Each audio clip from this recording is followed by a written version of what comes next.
औज़ुबिल्लाहिमिनश्शैतानिर्रजीम बिस्मिल्लाहिर्रहमानिर्रहीम। बहुत शुक्रिया जी आप सब दोस्तों का टाइम देने का।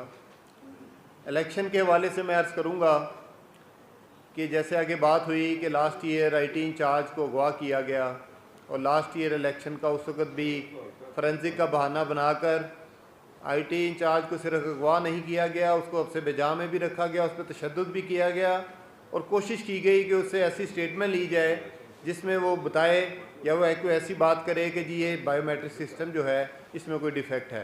तो अल्हम्दुलिल्लाह उस वक़्त भी रांझा साहब इधर बैठे हैं, कमेटी बनी और कमेटी बनने के बाद इन्होंने मेरी इतला के मुताबिक काफ़ी सारी इन्होंने रिक्वेस्ट की कि आप कमेटी में आएँ और आके हमें बताएं कि आप क्या चाहते हैं, अपने TORs लेकर आएँ, आके अगर फोरेंसिक कराना है तो आके हमें बताएं कि क्या क्या चीज़ें हैं जो आपने चेक करानी है। लेकिन उस मेरी इतला के मुताबिक उस कमेटी की कोई मीटिंग नहीं हुई, ना कोई इसमें आया। मसला सिर्फ ये है कि एक इलेक्शन को ये सिर्फ टारगेट नहीं करना चाह रहे, मसला इस वक्त क्वेश्चन कर रहे हैं कि बायोमेट्रिक सिस्टम जो है इसको किसी तरीके से ख़त्म करना चाहते हैं। जिस तरीके से पंजाब बार के इलेक्शन हुए, पंजाब बार के इलेक्शन में हज़ारों वोट, सैकड़ों नहीं हज़ारों वोट जो है वो जाली डाले गए और मैनुअल इलेक्शन करा के अपनी मर्ज़ी के रिज़ल्ट लिए गए। ये एक उस तरीके की स्कीम है।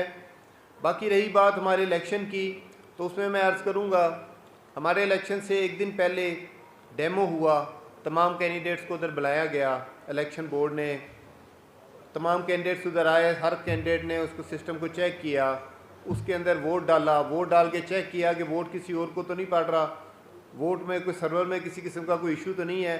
हर कैंडिडेट ने उस सिस्टम को क्लियर किया, फिर इलेक्शन डे पे वो सिस्टम इंस्टॉल हुआ और उस सिस्टम इंस्टॉल होने के बाद ये चेक कराया गया कि वो सिस्टम जो है 0-0 से स्टार्ट हुआ। वो दूसरे सदारती कैंडिडेट के नुमाइंदे ने भी देखा, हमारी तरफ से राणा इंसार साहब गए, उन्होंने भी देखा। बात यह है कि इलेक्शन की डेट का पहले एक तनाज़ा क्रिएट किया गया। हमारे ग्रुप ने, आसिम नसवाना साहब ने कोशिश की, सदर हाई कोर्ट बार ने उस वक़्त और उनकी कैबिनेट ने, रांझा साहब बैठे हैं, कि इलेक्शन जो है वो रोज़ों से पहले 14 तारीख को करवा लिया जाए। और वो एक बड़ी जेन्युइन बात थी। उसका रीज़न ये थी कि रोज़ेदारों को कोई प्रॉब्लम ना हो और हमारे मेंबर्स को कन्वीनियंस हो, आगे वो लोग मैक्सिमम राइट ऑफ वोट अपना एक्सरसाइज करें। लेकिन उसके ऊपर भी शोर डाला गया, उस पर भी तनाज़ा क्रिएट किया गया।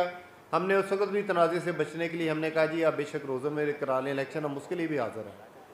तो बात यह है कि शुरू दिन से एजेंडा एक ही है कि हमने बाहर के इलेक्शन को डिस्प्यूटेड करना है, हमने बाहर के इलेक्शन को, हमने बाहर को इनफैक्ट जो बाहर के प्लेटफॉर्म को इसको कंट्रोवर्शियल करना है। और इंडिपेंडेंट ग्रुप बदकिस्मती से इसके ऊपर काम कर रहा है। इलेक्शन डे के ऊपर कहा गया कि जी जो है पोलिंग बंद हो गई 1.5 घंटा पहले और रिज़ल्ट 1 घंटा पहले अनाउंस हुआ। तो उसके बारे में तमाम लोग जानते हैं, वीडियोज़ मौजूद हैं, फुटेजेस मौजूद हैं।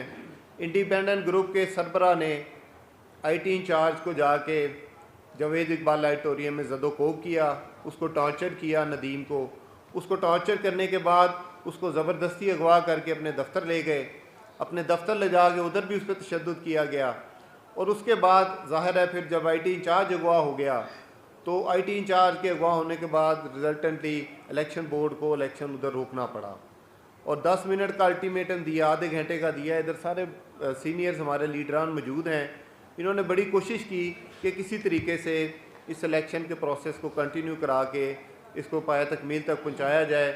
लेकिन तब भी मकसद एक ही था, मकसद यही था कि बाहर के इलेक्शन को डिस्प्यूट करना है। खुद ही IT इंचार्ज को अगवा किया, खुद ही इलेक्शन का प्रोसेस रुकवाया और फिर खुद ही कहा कि ये इलेक्शन जो है गलत रुका है और पहले अनाउंसमेंट जो है वो गलत हुई है। अब उससे नेक्स्ट डे पे आ जाएं, मंडे को अल्हम्दुलिल्लाह अल्लाह ताला ने मुझे इज़्ज़त दी, मुझे 2500 वोटों से ज़्यादा की लीड मिली, जो कि अभी 2 घंटे इलेक्शन में मज़ीद पोलिंग होना बाकी थी। लेकिन फिर भी अल्हम्दुलिल्लाह बार की तरफ से थम्पिंग मेजॉरिटी मिली। मैं अपने मुअज़्ज़ज़ मेंबरान बार का इस पर बहुत तहे दिल से मशकूर हूँ। उस सारे मैंडेट को बलडोज़ करने के लिए मंडे को इधर आकर एक आप लोगों ने देखा कि इधर फसाद किया गया, इधर झगड़ा किया गया, कियानी हाल की रवायात को पामाल किया गया, एक इक़्तिदार की मुंतकली को उधर एक अखाड़ा बनाया गया, हमारी एक लेडी लॉयर के ऊपर, हमारी बहन के ऊपर, हमारी बेटी के ऊपर उसको थप्पड़ मारे गए, उसको तशद्दुद किया गया। हमने फिर भी रिस्ट्रेन का मुजाहरा किया।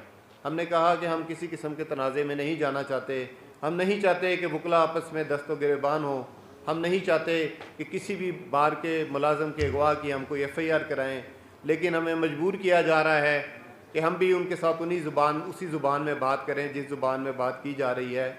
लेकिन जैसे आगे चौहान साहब ने कहा और लाहौर बार के हमारे प्रेसिडेंट और सेक्रेटरी साहब ने कहा, फ़ोरेंसिक के लिए हम पहले भी तैयार थे, फ़ोरेंसिक के लिए हम आज भी तैयार हैं, लेकिन फ़ोरेंसिक के नाम के ऊपर ये सियासत मेरे ख्याल में बंद होनी चाहिए।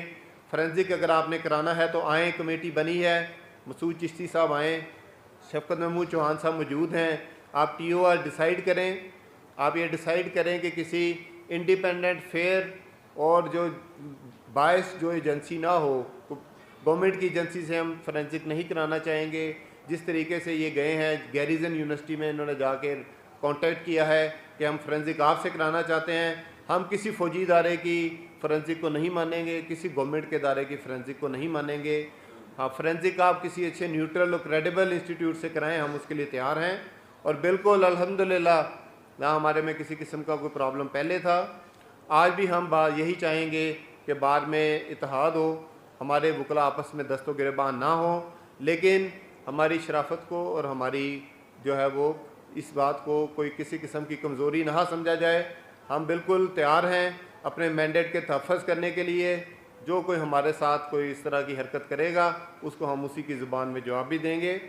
आखिर में मैं एक बात करूँगा कि लाहौर हाई कोर्ट बार की हिस्ट्री है।